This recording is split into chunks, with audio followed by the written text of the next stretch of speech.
sorry to see such a woeful destruction of your ornamentry, for it stood on your shore for many's the long day, till the long boats from Antrim came to float it away.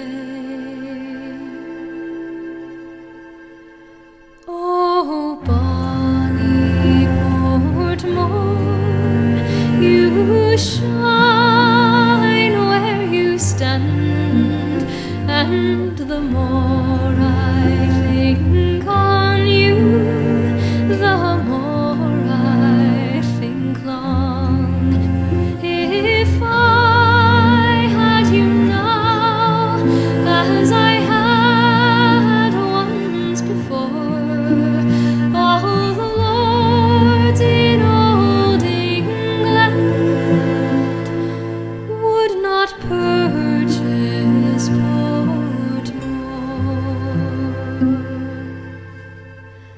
All the birds in the forest, they bitterly weep, saying, where shall we shelter, or where shall we sleep?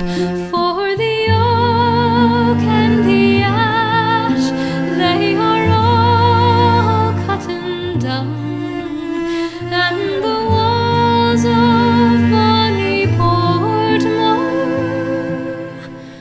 are all down to the ground. Oh, bonny Portmore, you shine where you stand, and the more I think on you, the more I think long.